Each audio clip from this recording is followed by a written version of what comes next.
Hi, I'm Adam Summer. You're listening to the Yerushalmi Talk podcast with the support of the Yeshivat Javar Yerushalayim in Har Nof, Jerusalem. This is Peah, Chapter 4, Halacha 6 continued, and today we're going to get into a dispute on what is the status of tithes and crops from land owned by a non-Jew. What is the status of land owned by a non-Jew? But first, we're going to continue our conversation from yesterday. Gemara asks, a Mishnah contradicts the opinion of one who said that only one who is fit to take and acquire something for himself can serve as an agent to acquire it on behalf of another. For we learned there in the Mishnah, over in Gittin, in chapter 6, Halacha 1, page 62b in the Bavli, that if a husband appoints an agent and says, accept this get for my wife, or deliver this get to my wife, if he wishes to retract, he may retract until the agent delivers the get to the wife. So we know that the divorce is effected when the husband gives the wife the get, and the laws of agency allow for the husband to perform his part of the divorce process, the giving of the get, through an agent, for an agent to go deliver it, and for the wife to perform her part of the process, the receiving it, through an agent for reception. And when the husband utilizes an agent for delivery, the divorce does not take effect until the get actually reaches the wife. And when the wife utilizes an agent for reception, the divorce does not take effect as soon as the agent receives a get on her behalf from the husband or his agent. In the Mishnah's first case, accept this get from my wife, it was the husband's intent that the agent serve as the wife's unappointed agent for the reception, so that the divorcee should take effect immediately upon the agent's receipt of the get.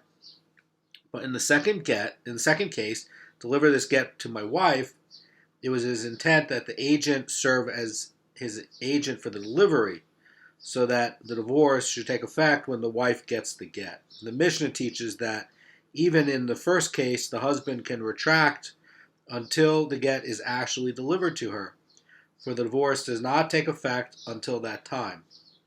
The agent does not become the wife's agent for reception without her appointment, because divorce is detrimental to the woman, and an unappointed agent is valid only in matters that are beneficial to a person. So, in this case, we see that the Mishnah is continuing and talking about if the woman appoints the agent and says, accept for me the get, and the husband gives the agent the get, if he wishes to retract, he cannot retract. And if the husband told the wife's agent, I do not want to accept the get for her, rather take it and deliver it to her, if he wishes to retract, he may retract until the agent delivers the get to the wife. And that's from the Mishnah. And we're basically seeing this, from the Mishnah, that it's possible for one who was appointed as the wife's agent for reception to be reappointed as the husband's agent for delivery. Now, it seems impossible for the same person to be fit both to give and receive a get, since only a man can give a get and only a woman can receive a get. And since the same person can act as an agent for both reception and delivery, it is obvious that one can serve as an agent to perform an act that he is unable to perform for himself.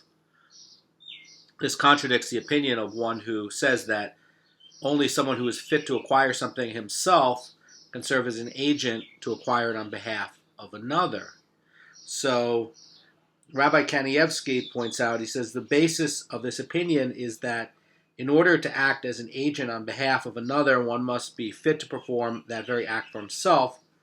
This is thus just as only one who is fit to acquire something himself can acquire it as an agent for another, so too only one who is fit to give something himself can give it as an agent of another. In this Mishnah, however, we find that one person is eligible to serve as an agent for both giving and receiving the get, even though this agent cannot possibly perform both acts for himself. So the Gemara is going to try to answer this Mishnah and refer to the male agent.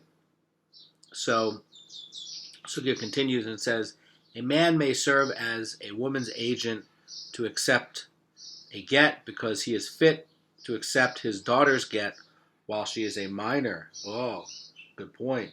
Here's what Rabbi Kanievsky says in his Biur commentary. He says, the Torah grants the father jurisdiction over his minor daughter with respect to marriage and divorce, and her marriage is affected by the accepting kedushin for her from a man, and her divorce is affected by his receiving a get from the husband. Thus, a male is indeed fit to perform the act of accepting a get. Accordingly, he is eligible to act as an agent to accept a get for any woman, even according to the opinion that an agent for acquisition must be fit to acquire the item. And surely he is eligible to act as man's agent to deliver a get. Thus, the Mishnah may refer to a male when the woman initially appointed as her agent for reception, whom the husband reappointed as his agent for delivery. So the question is, well, what happens if what the Sugya says, which is it says, or give this bill of emancipation to my Canaanite slave? So I want to look at this point here, and so we're talking about what happens if you give a get to the wife. Keep in mind, why are we talking about this? We're talking about the case of somebody who comes along, maybe he's rich, collects crops for his friend who's poor. Now, a rich person is not eligible to collect crops for the poor person. For himself. But what about as an agent for a poor person, a specific poor person? In other words, he's friends with a specific poor person, and he's rich, and he goes and he collects the Peah, can't take it for himself, he's going to go bring it. Now, the question is, well, is a rich person allowed to take Peah at all?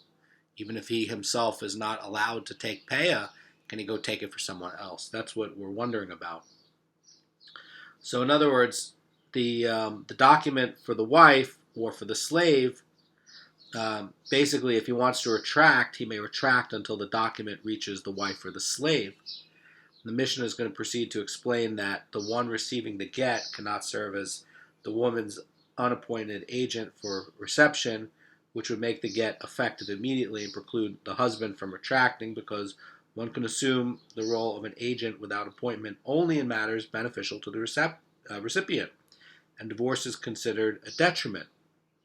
Similarly, the agent cannot serve as the slave's unappointed agent for reception and make the emancipation effective immediately upon his receipt of the document, because emancipation in one way is detrimental to the slave. How could that be?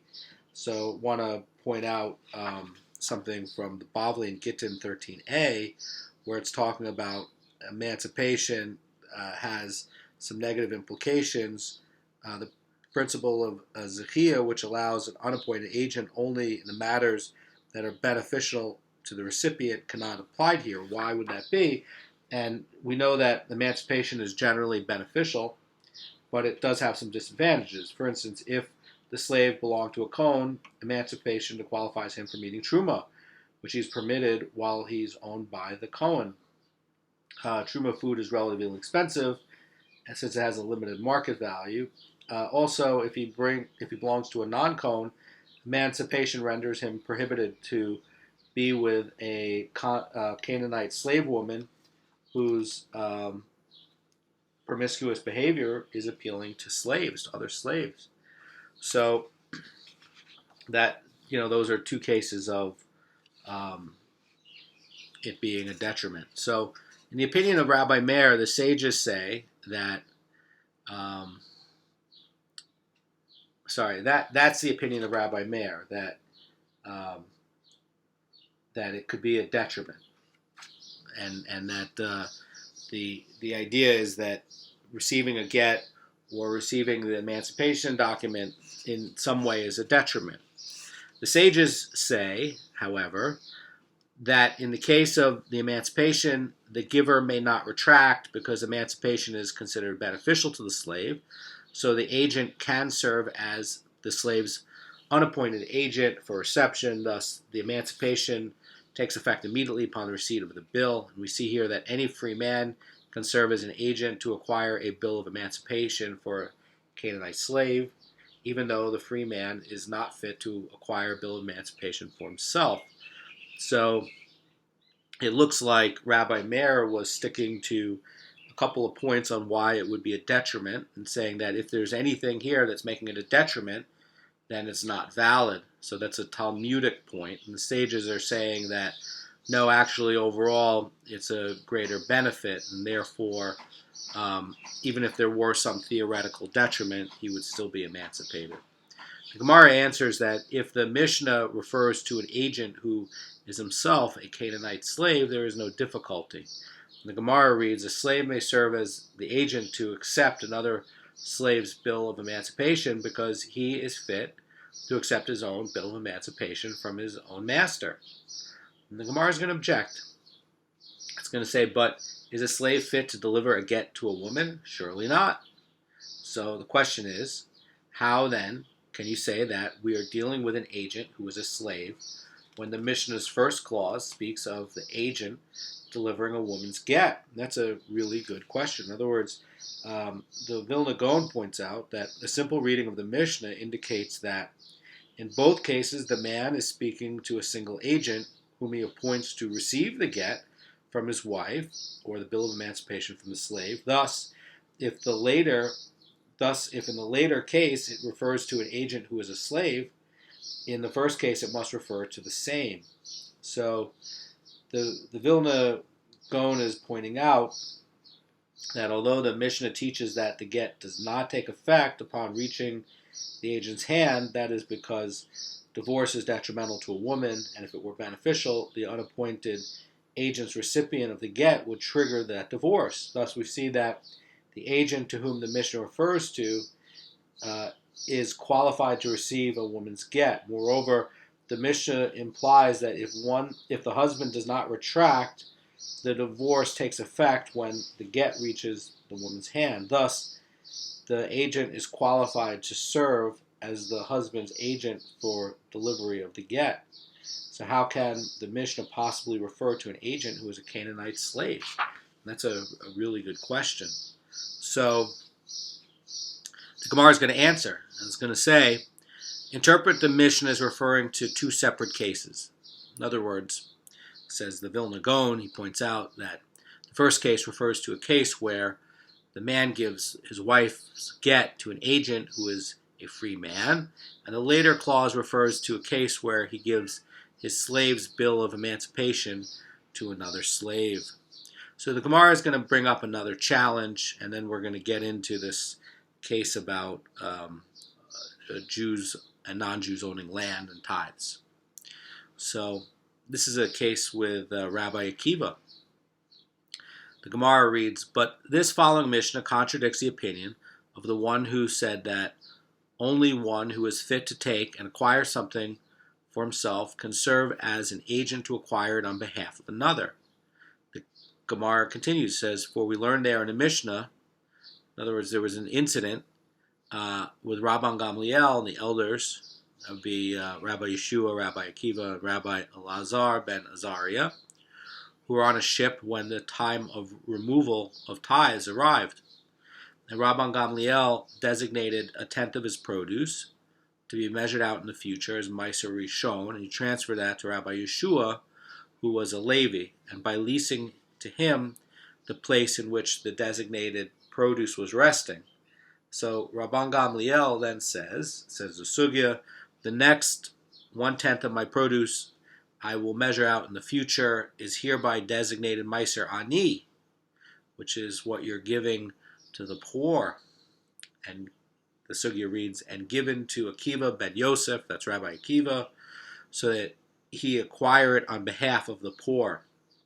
And the Sugya continues and it says, and his place is leased to him. Now, was Rabbi Akiva fit to take and acquire Meiser Ani for himself? That's the question the Gemara is answering. And we know that, hey, at one point in time, Rabbi Akiva is a wealthy man, so how could he be taking Meiser Ani? How can this gadol be giving away Meiser Ani to somebody who's rich? How's that working? And, we see that he served, it could be that we see that he served as an agent of the poor to acquire the Meiser Ani for them. In other words, they weren't giving him the Meiser Ani because he himself was poor necessarily. Maybe they were giving it to him as an agent of the poor. So the Gemara is going to answer, and it's going to say, interpret this incident as having occurred before Rabbi Akiva became wealthy. So that's one way to read it.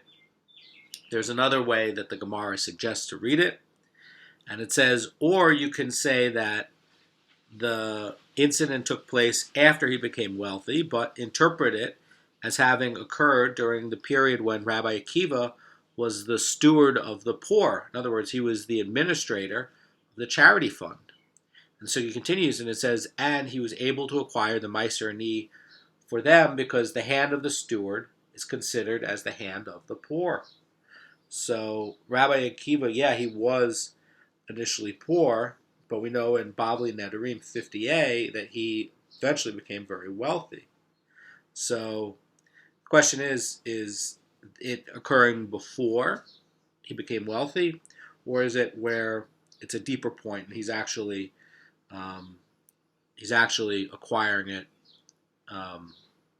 because he's an agent, and if you're an agent, it's like the person's hand. So the Gemara is going to find another Amoraim who has an opinion on the matter, and we're going to get back to the first one, who we started with in the sugya in the Halacha. So these are the words of Rabbi Yeshua ben Levi, and the Gemara reads, in effect, that only one who is fit to take and acquire something for himself can serve as an agent to acquire it on behalf of another. For Rabbi Yeshua ben Levi said, the dispute between Rabbi Eliezer and the sages in our Mishnah pertains only to a case of a rich householder who collected Peah on behalf of a poor person. Rabbi Eliezer holds that a rich man cannot take and acquire Peah for himself. He is able to acquire it for a poor man, and the sages hold that since he is precluded from acquiring it for himself, he is unable to acquire it for a poor man. But regarding a poor householder who collected Peah on behalf of another poor person, all, including the sages, agree that since he is fit to take and acquire Peah for himself, he acquires it on behalf of a poor person for whom he collected. So Rabbi Yeshua ben Levi is interpreting the Mishnah from the sages, where they're saying that we know that the Halacha follows the sages. They're holding that the one who can take and acquire Peah for himself, in other words, the poor person, is fit to acquire it on behalf of another. So that's actually the view that he started out with. So the Mishnah stated that the lechet, the shchicha, and the Peah of a non-Jew are subject to the requirements of tithes unless he declared them ownerless. The Gemara analyzes the ruling. Rabbi Yeremiah and Rabbi Chizkiah said in the name of Rabbi Yochanan, the Mishnah accords with the opinion of the one who says that a non-Jew has ownership of land in Eretz Yisrael is going to exempt it from the requirement of tithes. So this is going to be a Tannaic dispute. We know about this from the Yerushalmi and Demai, chapter 5, Halacha 8, and also in Gittin in chapter 4, Halacha 9, and also in the Bavli and Gittin 47a. And the question is whether a non-Jew acquisition of land in Eretz Yisrael affects the land to the point that its produce is no longer subject to the requirement of truma and tithes. Rabbi Meir holds that a non-Jew does not have ownership of land in Eretz Yisrael to exempt it from tithes. Rabbi Yehuda, Rabbi Yosei, Rabbi Shimon Bar Yochai maintain that a non-Jew has ownership in the land of Eretz Yisrael, and but to exempt it from tithes. In other words, this dispute has no relevance in regard to the non-Jew himself, since he is in any event not commanded to separate tithes. Its relevance is in regard to a Jew who acquires unfinished produce, from the non-Jew's field and then completes it, and completes the processing. If the non-Jew's ownership exempts the land from tithes, then the Jew is not required to tithe the produce. But if the non-Jew's ownership does not exempt it, then the Jew is required to tithe the produce. So the Pnei Moshe here points out that Rabbi Yochanan is going to be cited here by Rabbi Yerushalmi and Rabbi Chizkiah, and states that in the Mishnah accords with the opinion of the non-Jew's ownership of land in Eretz Yisrael does exempt it from the requirement of tithes, and we're going to explain that. So the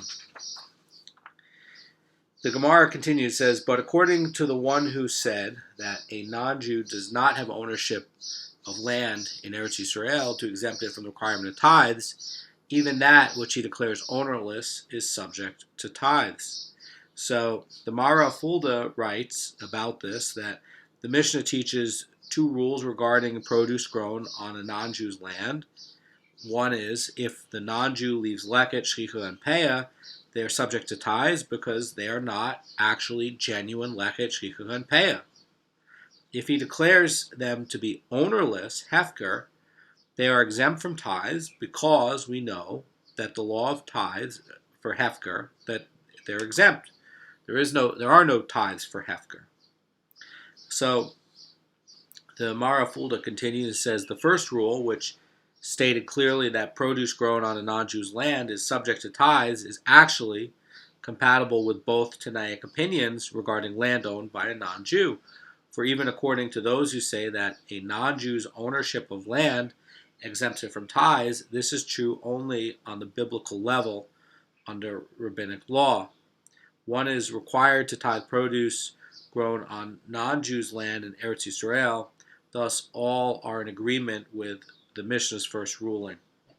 Rabbi Yochanan informs us that the Mishnah's later ruling is compatible only with the opinion that a non-Jew has ownership of land in Eretz Yisrael to exempt it from tithes. According to the opinion that the non-Jew does not have ownership of land in Eretz Yisrael to exempt it from tithes, the Hefker declaration also does not have the power to exempt it from tithes. And here's why. Here's the reason why. Here's how it works.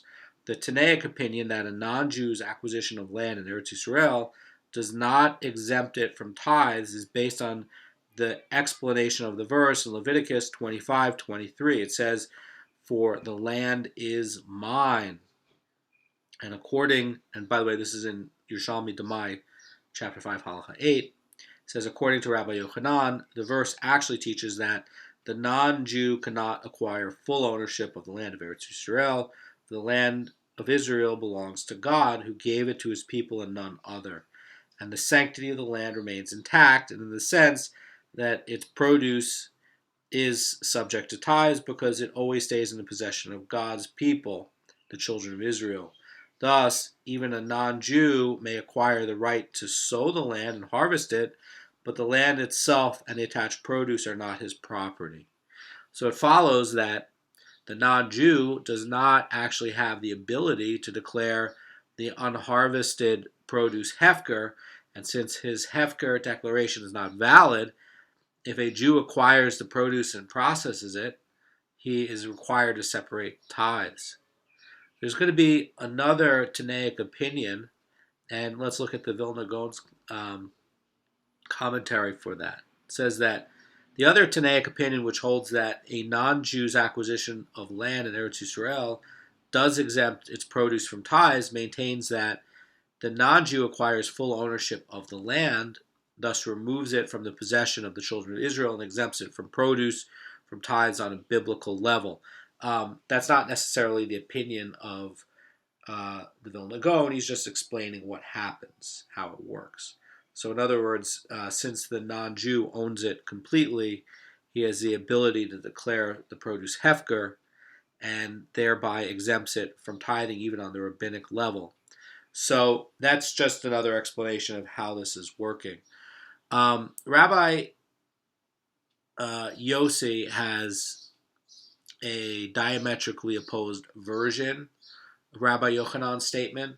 And there's going to be Rabbi Yochanan's statement, and then obviously two different ways to interpret it.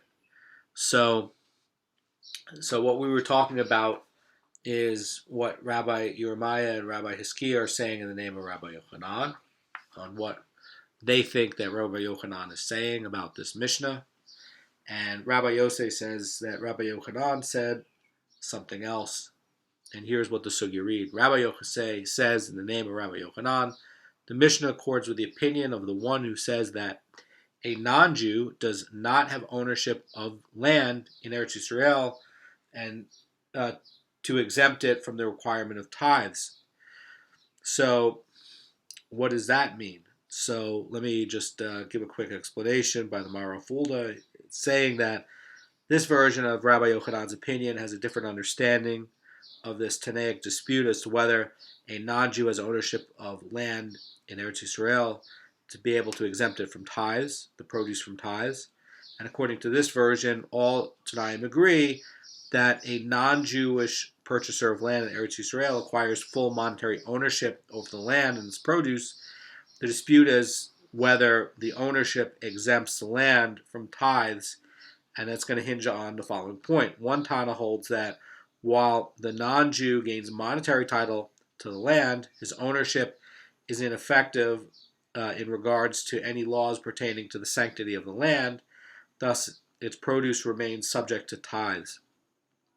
The other Tanaim, however, maintain that the non-Jew's ownership of the land does impact the laws pertaining to its sanctity, and because the parcel no longer belongs to the children of Israel, so that the produce is going to be exempted from tithes. Since all agree that the non-Jew has monetary ownership of the land and its attached produce, he obviously has a wherewithal to declare produce hefker. So the Gemara is going to continue and try to figure out whose opinion is what here, and then we're going to finish up.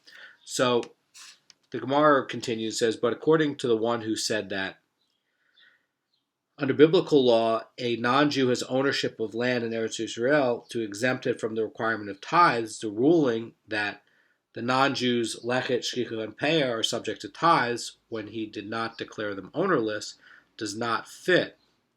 Although the produce of the non-Jew's field is certainly subject to tithing by rabbinical decree, when the rabbis decreed the non-Jew's produce subject to tithes. The Gemara reads, they were lenient with respect to the gleanings that he declared lechet, shchicha, and peah, and did not include them in the decree. So the Mara Fulda explains that, as cited by Rabbi Yossi, that Rabbi Yochanan, according to Rabbi Yossi, is assuming that the non-Jew's produce is subject to tithes only by rabbinical decree, and the rabbis would not have treated the non-Jew's produce more stringently than the biblical tithable produce of a Jew. The lechet, the shchicha, and the peah of a Jew's field are exempt from tithes. Now it follows that when a non-Jew declares the gleanings of his field to be lechet, shchicha, and peah and leaves it to the poor, the rabbis do not impose a tithing requirement on them, even though they are not legally considered to be genuine lechet, shchicha, and peah. Rather, in regards to these gleanings, the rabbis left in place a biblical exemption from tithes that applies to all of a non-Jew's produce. So that's a let me just summarize real quick. So according to the first version of Rabbi Yochanan's statement, the Mishnah's first ruling that a non-Jew's lechet, shchicha, and peah are subject to tithes, that's going to accord with both Tannaic opinions. And the second ruling that if he declares them hefker, they are exempt from tithes, is based on the opinion that a non-Jew does not have ownership of the land in Eretz Yisrael to exempt it from tithes. And according to the later version, the Mishnah's second ruling that the non-Jew's hefker declaration exempts the produce from tithes is going to be with both Tannaic opinions. The first ruling that the lechet, the shchicha, and the peah are subject to tithes is based on the opinion that a non-Jew does not have ownership of the land of Israel to exempt it from tithes. So the question is going to be raised regarding Rabbi Yochanan's interpretation of the Mishnah, And the Gemara reads, Rabbi Lazar asked, when a non-Jew buys land in Eretz Yisrael, does he gain monetary acquisition of at least the rights to the produce that grows from the land? So, even if one will argue, let's say, that he does not gain full ownership of the land itself, he surely has the right and owns the right to harvest the produce. So that would contradict the interpretation in the Mishnah. So the Gemara is going to explain which version of Rabbi Yochanan's interpretation is addressed by this challenge by Rabbi Lazar.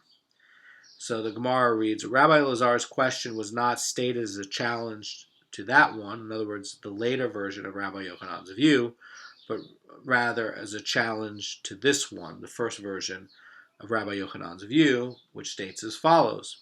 Rabbi Hizkiah and Rabbi Yerushalmi said in the name of Rabbi Yochanan, the Mishnah accords with the opinion of the one who said that a non-Jew has ownership of land in Eretz Yisrael to exempt it from the requirement of tithes, but according to the one who says that a non-Jew does not have ownership of land in Eretz Yisrael to exempt it from the requirement of tithes, even that which he declares ownerless is subject to tithes. So Rabbi Yochanan's reasoning is going to be that according to this later opinion, the produce is not the non-Jews to declare as ownerless.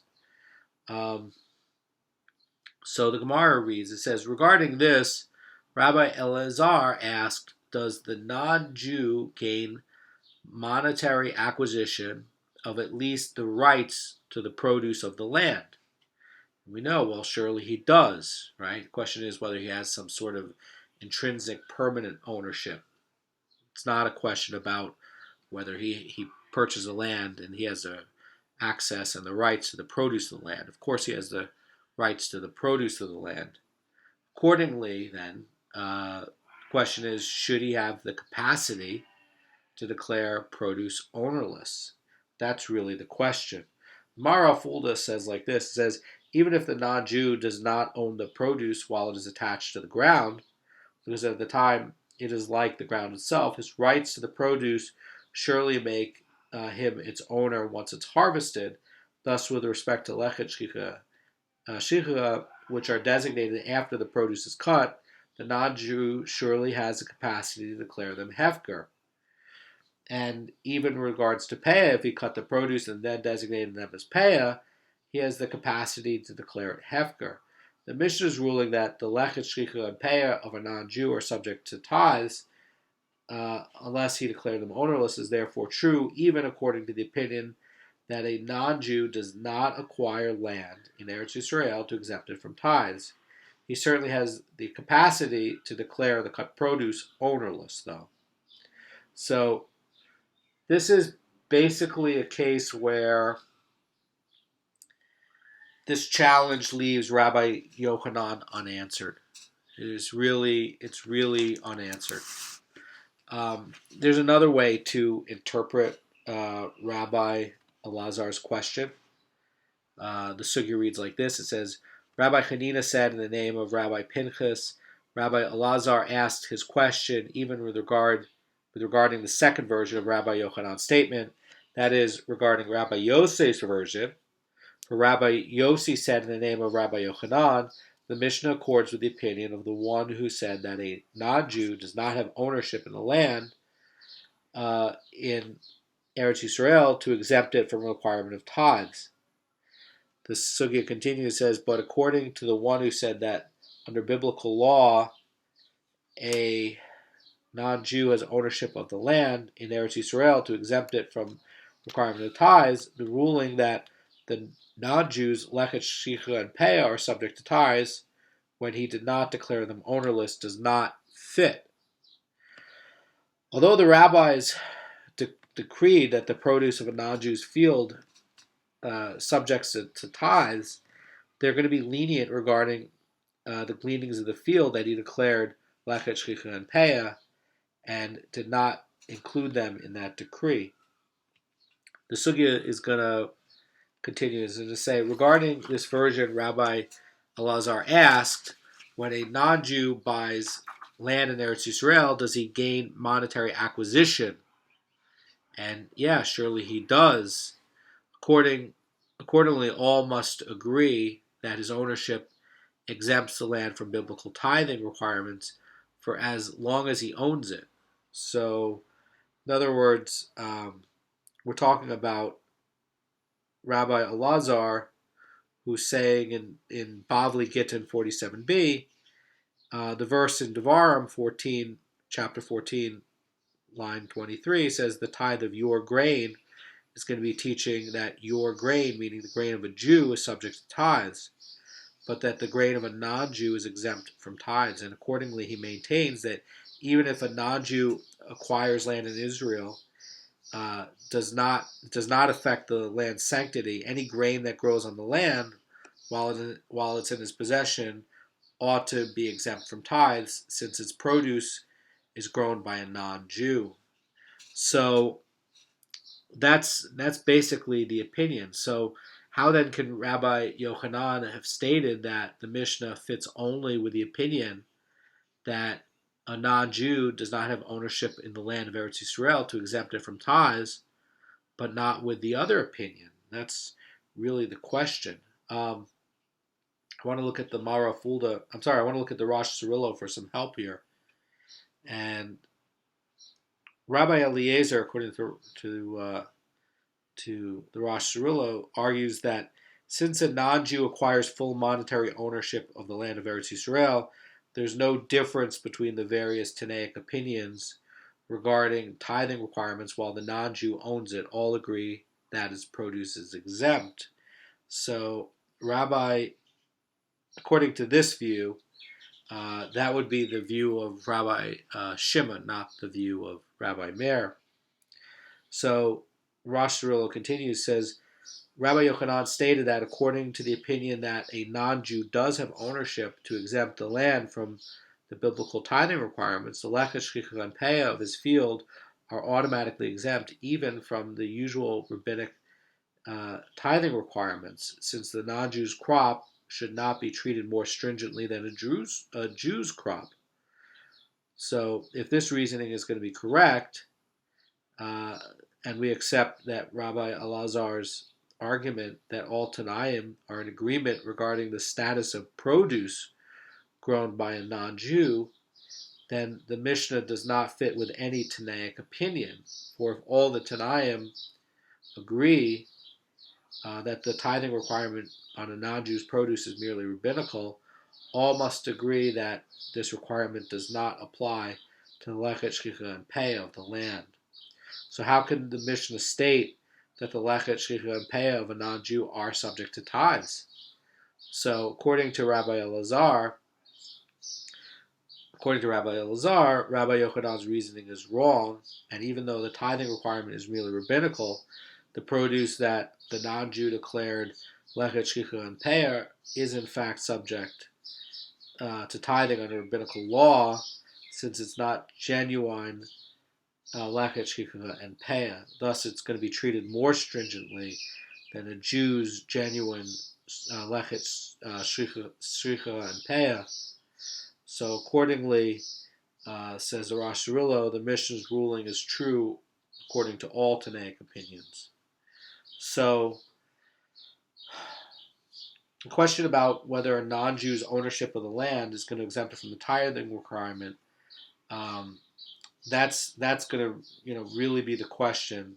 And he's going to challenge, Rabbi Eliezer is going to challenge Rabbi Yochanan's assertion that the Mishnah's ruling regarding tithing hinges on the dispute as to the non-Jew's right of the land in Eretz Yisrael.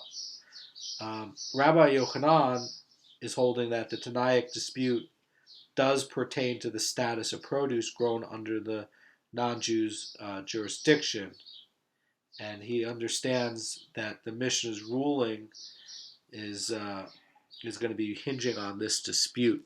So it's really, really two different ways to read this. Anyway, have a great day.